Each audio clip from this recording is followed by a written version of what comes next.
কেউ কেউ তীব্র মানসিক কষ্টে নিজের হাত কেটে ফেলেন আর বলেন এখন একটু ভালো লাগছে। কিন্তু কেন? এই ভালো লাগা কি সত্যিই মনের শান্তি, নাকি মস্তিষ্কের এক জটিল রাসায়নিক খেলা? গবেষণা বলছে, যখন কেউ নিজেকে আঘাত করেন তখন শরীরে পেইন রিসেপ্টর মস্তিষ্কে সংকেত পাঠায়। মস্তিষ্ক তখন প্রতিক্রিয়া হিসেবে এন্ডোরফিন এবং ডোপামিন নিঃসরণ করে। এন্ডোরফিন হলো প্রাকৃতিক ব্যথানাশক, আর ডোপামিন হলো পুরস্কার বা রিওয়ার্ড হরমোন। এই রাসায়নিকগুলো কিছুক্ষণের জন্য ব্যথা কমায় আর তৈরি করে হালকা একটা রিলিফ বা মুক্তির অনুভূতি।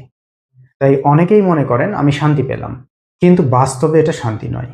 এটা হলো একটা নিউরোকেমিক্যাল ইলিউশন, অর্থাৎ শরীরের জরুরি প্রতিক্রিয়াকে মস্তিষ্ক সাময়িকভাবে সুখ বলে ভুল ব্যাখ্যা করে।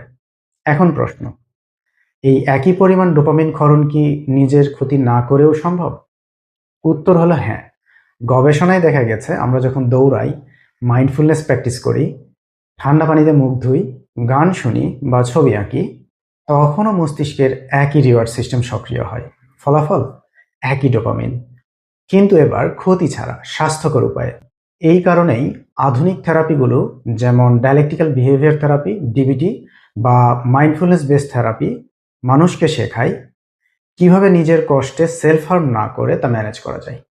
গভীর শ্বাস নেওয়া, ঠান্ডা পানিতে হাত রাখা, হাঁটতে যাওয়া, এই ছোট কাজগুলোই মস্তিষ্কে একই রাসায়নিক প্রতিক্রিয়া ঘটায়। অর্থাৎ ব্যথা ছাড়াও শান্তি সম্ভব।